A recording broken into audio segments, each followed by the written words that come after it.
Alright, so this is another update on the Reefdoser, the Aquatic Reefdoser, and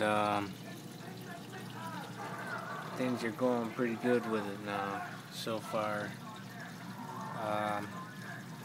I got it so it kicks in for 5 minutes every 2 hours, which equals 1 hour per day, like we talked about before. Basically, it's just keeping it right at this line. As the water level goes down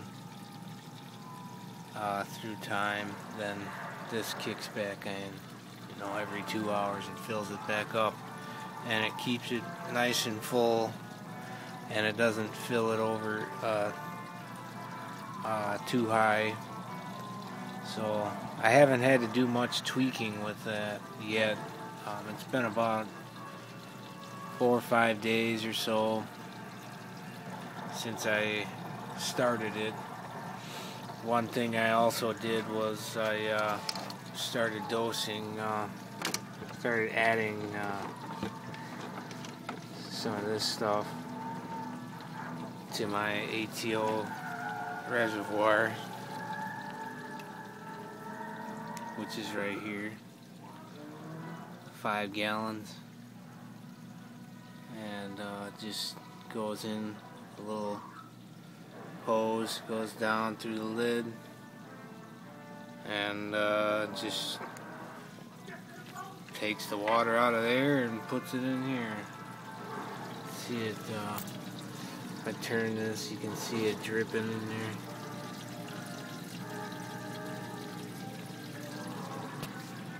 That's basically all the faster it drips. Now, one of the advantages of doing it like this is you don't have to worry about float switches or anything like that failing on you. Sure, it's not going to be exact, but it's going to be close, which is okay for most people. I mean, yeah, you don't want to have to add water every single day by hand. It's kind of a pain, but with this, it delays that, for weeks. You don't have to manually add any water for a few weeks, even maybe a month, maybe just once a month, or depends on how good you can tune this thing and keep it at that line before you gotta, adding water manually once a month really isn't that big a deal, It's really, really not. So, I'm willing to do that than risk having a float switch fail and overdose with the kelp or overflow my sump while I'm gone or whatever, that wouldn't be cool.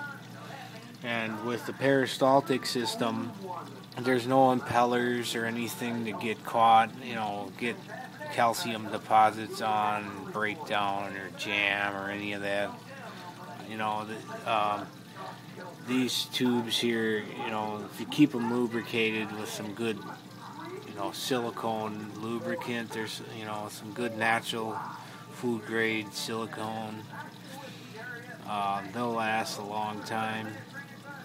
And really, they're really safe pumps, and from what I understand, these pumps really don't fail like very often, and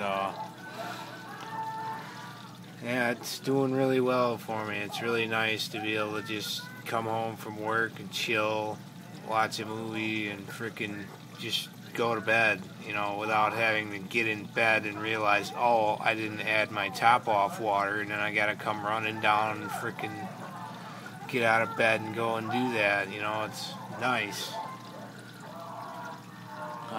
If you don't have an auto top off system, on your tank, I highly suggest getting one because they're really convenient, and you can add, you know, kalkwasser or 2-part or whatever you want to do. As far as, you know, adding alkalinity and calcium back into your, you know, maintaining those levels. It's an excellent way of doing it with your auto top-off system. So you're kind of killing two birds with one stone by getting one. The benefits are way exceed the costs. So I recommend getting one. And by the way, I opened one of these pumps up, and I found some really cool modification possibilities. One thing about these pumps that I don't like is there's no manual override. There's not, like, it'd be nice to be able to just flip a switch or something and have either of these pumps just kick on just by flipping a switch, or I can just, you know, turn it on and off manually without having to reprogram it. It seems these pumps will only run if there's a program, a pattern programmed for each one, and it would be nice if you could hook that up. And another thing would be cool to be able to turn the whole thing on and off via a pH controller. You know, you could control these things with a pH. There's really no way to do that because when you turn the power off, you unplug it and then you plug it back in. You've got to press these two buttons to turn the thing back on and get it running its cycle again. So what I did was I looked inside there, and I see there's some wiring. It's basically 120 volt alternating current, which could, you know, a switch could be bypassed into that, and I could even put some on-off switch here for each one of these pumps to manual override, and also send in a outlet. You could modify an outlet or something on each side so that you can bypass the controller and run it off of a pH controller if you wanted. But that's in the future, you know.